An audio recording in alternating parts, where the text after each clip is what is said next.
जब भी आप ट्रेन में सफर करते हैं और ट्रेन किसी नदी के ऊपर से गुजरती है तो आपको खिड़की के बाहर कुछ ऐसा नजारा दिखता है। चारों तरफ स्टील का एक भारी भरकम जाल, खटखट की आवाज और एक विशाल ढांचा।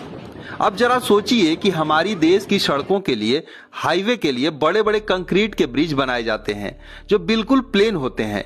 इनके ऊपर कोई भी स्टील का ढांचा नहीं होता है। यहाँ पर हमारे एक व्यूअर ने जानना चाहा कि फिर हमारी भारतीय रेलवे करोड़ों रुपए खर्च करके हजारों टन स्टील इस पुल के ऊपर क्यों लाद देती है। इससे तो पुल का वजन और भी बढ़ जाता होगा। क्या बिना यहाँ पर स्टील को ऊपर लगाए ये ब्रिज जो है स्टेबल नहीं रह सकती है। आज के सेशन में हम इंजीनियरिंग के पीछे छुपे इसी असल कहानी को समझेंगे कि ब्रिज के ऊपर इस प्रकार से भारी भरकम स्टील को क्यों लगाया जाता है और बिना इसके जो है ब्रिज यहाँ पर क्यों नहीं टिक सकती है। तो वीडियो को अंत तक देखिएगा, जिसमें आपको एक एक चीजें बहुत ही आसान भाषा में समझ में आएगी। तो दोस्तों, सबसे पहले तो हमें यह समझना होगा कि एक सड़क वाले पुल और एक रेलवे पुल में जमीन और आसमान का अंतर होता है।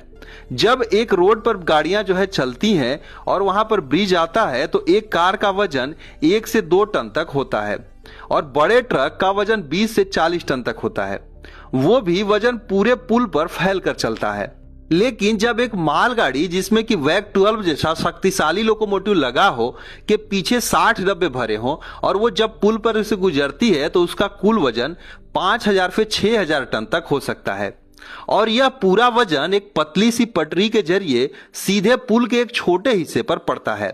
इसे इंजीनियरिंग की भाषा में कंसंट्रेटेड मूविंग डायनामिक लोड कहा जाता है। अब आते हैं आपके मुख्य सवाल पर कि यह स्टील का ढांचा वजन बढ़ाता है या घटाता है। तो साथियों, इस त्रिकोणीय स्टील के ढांचे को इंजीनियरिंग में ट्रस ब्रिज कहा जाता है। यहाँ पर विज्ञान का एक अद्भुत नियम काम करता है।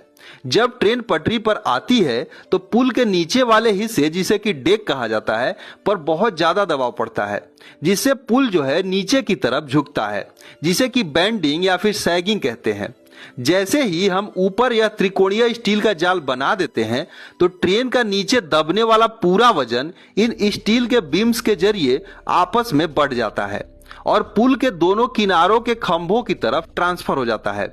यानी कि स्टील का यह ढांचा पुल का वजन नहीं बढ़ा रहा, बल्कि ट्रेन के विशालकाय वजन को हवा में ही डिस्ट्रीब्यूट करके पुल को टूटने से बचा रहा है। दोस्तों, त्रिकोण जो है दुनिया का सबसे मजबूत जियोमेट्रिकल शेप माना जाता है क्योंकि इसे आसानी से डिफॉर्म नहीं किया जा सकता। दोस्तों, अब आपके मन में यह सवाल आएगा कि सर, कंक्रीट का मोटा पिलर और मोटी स्लैब डाल देते, ऊपर स्टील लगाने की क्या जरूरत थी।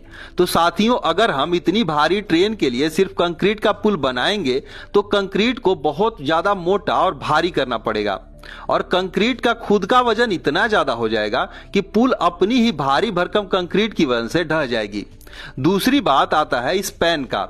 स्पैन यानी कि खंभों के बीच की दूरी। नदियों में हम हर जो है 10 मीटर पर खंभा खड़ा नहीं कर सकते क्योंकि पानी के बहाव को रोकना खतरनाक हो सकता है। खंभों के बीच की दूरी कम से कम 50 से 100 मीटर रखनी पड़ती है और इतनी लंबी दूरी पर बिना किसी ऊपरी सपोर्ट के कंक्रीट की बीम भारी ट्रेन के लोड को नहीं झेल पाएंगी और वह बीच से ही क्रैक हो जाएंगी। स्टील जो है कंक्रीट के मुकाबले वजन में हल्का होता है और इसकी टेंसाइल स्ट्रेंथ यानी खिंचाव झेलने की क्षमता बहुत ज्यादा होती है। तो साथियों, अगली बार जब भी आप ट्रेन की खिड़की से इन भारी भरकम स्टील के ढांचे को देखें तो यह मत सोचिएगा कि यह रेलवे की फिजूल खर्ची है या वजन यहाँ पर बढ़ाया गया है, बल्कि यह जो है हमारे इंजीनियरिंग की वो दूरगामी सोच है जो हजारों टन वजनी ट्रेनों को बिना किसी खतरे के सालों साल नदियों के ऊपर आर पार ले जाती हैं।